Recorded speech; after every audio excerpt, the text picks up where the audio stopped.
இந்த add number இருக்கிறது வந்து ரிட்டர்ன் ஆகிறது வந்து ஃபங்க்ஷன். கரெக்டாக இந்த ஃபங்க்ஷனை தான் நம்ம வந்து கேஷ் பண்ணணும். ஸோ இப்போ யூஸ் கால் பேக் போட்டுட்டு யூஸ் கால் பேக்குள்ள இந்த ஃபங்க்ஷனை கால் பண்ணிட்டீங்கன்னா அவ்வளோதான். ஓகே.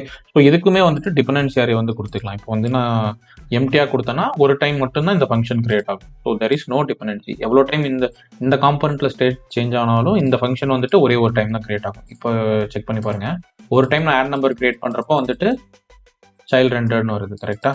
ஸோ இப்போ நான் சேஞ்ச் ரேண்டம் வேல்யூ கொடுத்தேன்னா எனக்கு வந்துட்டு சைல்டு வந்து ரெண்டர் ஆகலை. ஸோ இன் திஸ் கேஸில் நமக்கு வந்துட்டு எப்போல்லாம் வந்துட்டு ஸ்டேட் சேஞ்ச் ஆகணுமோ அப்போ மட்டும் எனக்கு இந்த ஃபங்க்ஷன் வந்து கால் ஆனால் போதும். கரெக்டாக.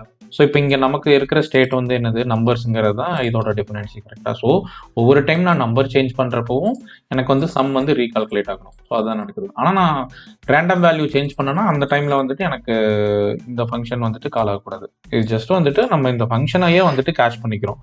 ஸோ அந்த கேஷ் பண்ணுறப்போ ஒரு சில டைம் உங்களுக்கு வேணும்னா இந்த டிபெண்டன்சி வச்சு எப்போ வந்து அந்த ஃபங்க்ஷன் வந்து எக்ஸிக்யூட் ஆகணுங்கிறத கொடுத்துக்கலாம்.